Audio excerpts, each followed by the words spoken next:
Within the Kingdom Hearts franchise, there exists a seemingly endless amount of worlds based on Disney properties. As long as movies are being made, there can technically be no end to the material Kingdom Hearts can use for its worlds. Though with Phase 2 of Kingdom Hearts closing in, it seems Square and Disney may have finally be willing to take a new approach to worlds within this series.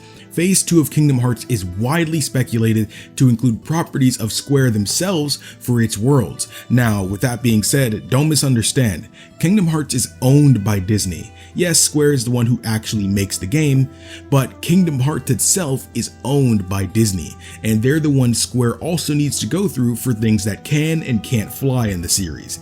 They are quite lenient with things, as Kingdom Hearts is no lighthearted series, but there will never be a time where there is a Kingdom Hearts game without Disney, as long as everybody can go forward understanding that. However, there are ways to include different kinds of worlds without Disney worlds whatsoever. If they want to make a Kingdom Hearts game with a mixture of worlds regarding Square games and original worlds, they can include those within those worlds Disney characters that have lost their homes and now live amongst the various worlds throughout the universe. So seeing Disney characters be merchants and business owners can be a regularity within those original and Square worlds. It gives them more creative freedom and with personality traits and backgrounds for characters too. But with that, there are tons of material they can use when it comes to Square-based worlds for Kingdom Hearts. And with my friend Moose Wayne here to help me out, we're here to explore the worlds within the Unreality universe. Also, our community has set the goal of hitting 10,000 members of our community before the end of December 31st this year. So if you're able to help us reach 10,000 subscribers before that time comes, I would really appreciate it. So with that being said, let's dive right in. One thing I feel is truly undeniable is Square's skill at crafting beautifully mesmerizing worlds. Many have such qualities that allow you to insert yourself into the world, whether as the protagonist himself or just another addition to its world. As I said, many have these kinds of qualities, but one in particular I feel arguably does it the best, that being Chrono Trigger, which just happens to be in my eyes one of the greatest video games ever made. Though I've already gone in depth about what makes this game so phenomenal in another video, which you can catch in the card up top, Chrono Trigger being a game made by Square is also one of the perfect places to start if adding Square-based worlds to the newly introduced universe of Unreality. Chrono Trigger is about a group of friends who are attempting to change time and prevent the end of the world that they witnessed happening. So this group of friends, who mostly come from different points in time, must travel throughout time and fight the monsters who are in league with the deadly being who will destroy the planet.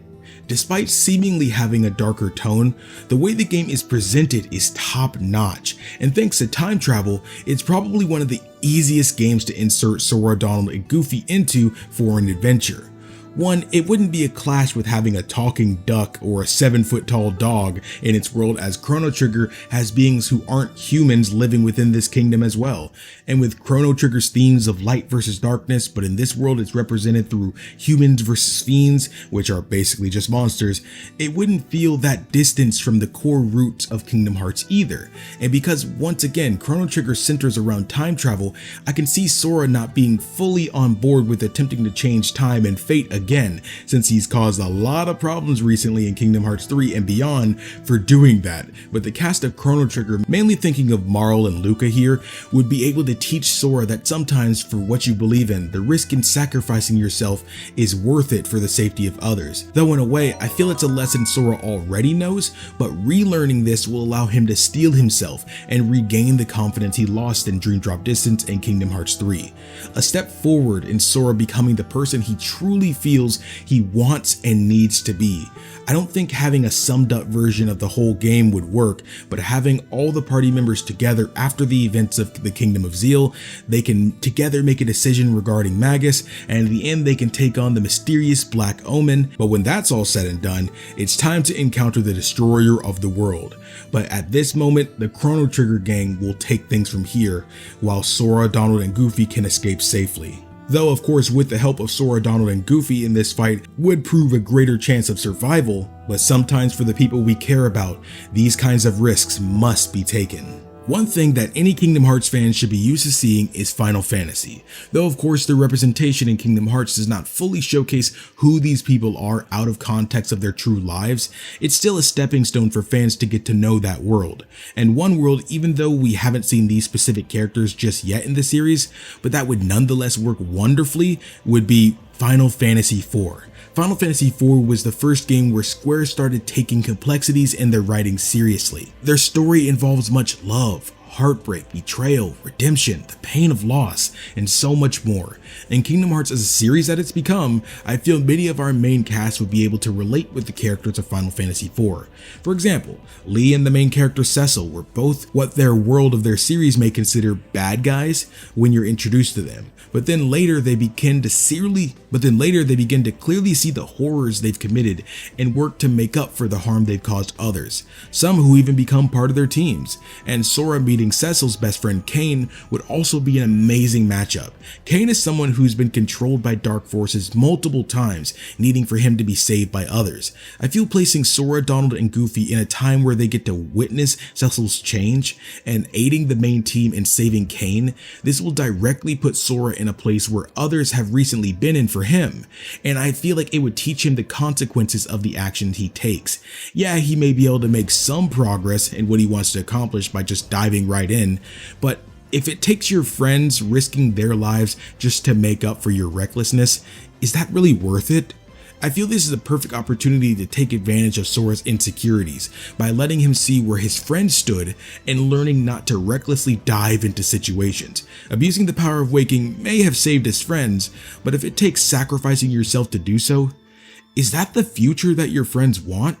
If you can never come back? This may be Kingdom Hearts, but death can still be death, and it can be absolute. And this needs to be a lesson Sora learns in my eyes. I feel he become a much more mature person after this, and the affection he has for his friends will increase tremendously as he begins to take life more seriously. So, just like KingdomAce talked about earlier, Final Fantasy properties are certainly no stranger to Kingdom Hearts. We've seen characters from Final Fantasy VI to Final Fantasy X-2 make appearances throughout many games in the Kingdom Hearts series. However, one game that Square Enix seems to put in there just a bit more than others are characters from Final Fantasy VII, which, ironically, features 7 of its main characters. By giving fans of both Kingdom Hearts and Final Fantasy one of the more memorable boss fights in the series with the Sephiroth boss fight in Kingdom Hearts 1 and 2, Final Fantasy VII has really made its mark in the Kingdom Hearts franchise. And with Melody of Memory introducing the idea of unreality or the world of fiction, it makes me think that we'll see Final Fantasy VII make another appearance but in a slightly different way this time around.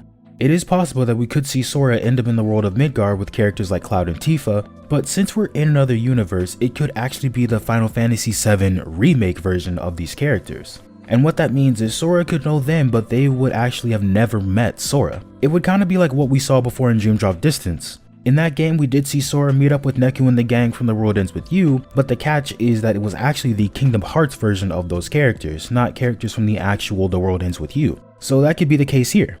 Since Final Fantasy VII Remake is shaping up to be an actual remake of Final Fantasy VII and not just a retelling of the original story, it would make sense that these versions of these characters have never met Sora, as he's only met their Kingdom Hearts counterparts. Since this world isn't the original world of Final Fantasy VII, that could also be how Disney characters are incorporated in there as well. We could talk about Disney characters being merchants, like we've seen a couple of Final Fantasy characters be in other games, but seeing Donald and Goofy in a game with characters like Red 13 and Chocobos wouldn't be that far removed from this world. What we have yet to talk about is actually the theme of Final Fantasy VII Remake specifically, and how it would actually fit pretty well with where Sora is in his story right now. The characters of Final Fantasy VII are fighting against their fate, actively trying to stray from the future that was written for them in the original Final Fantasy VII. And in doing so, they have to go against the Whispers of Fate, who try to keep the story going exactly as planned. While something still happened, like the plate falling on Sector 7, they still fought against fate and won, leaving them where they are now. Sora, as we all know, did the same thing with rewriting time in Kingdom Hearts 3 Remind, which got him to where he is now in Unreality. Seeing Cloud and his friends fight to change their futures alongside one another could be something that resonates with Sora's character and steals his resolve based on what just happened in Remind. Now, speaking logistically, it would be nearly impossible to go through each and every part of the remake just because of how long it is. And let's be honest, some of these scenes aren't exactly marketed for kids. Even getting around those scenes though, there's still plenty of material to have Sora, Donald, and Goofy meet up with Cloud and the gang in Midgar. This is another one that if you've only had knowledge of one series or the other, they seem like they would never fit right together. But despite all odds, Square Enix made it work through Kingdom Hearts Dream Drop Distance. The World Ends With You's cast works surprisingly well when paired together with the Kingdom Hearts character. Now, one thing though, because the plot of The World Ends With You, it doesn't really make sense for them to be in Traverse Town at all while participating in the Reaper's game, especially since you find out at the beginning of that game that those in the Reaper's game are in another neighboring reality known as the UG. So while they may be able to see everyone and interact with their environment, no one else is able to actually see them.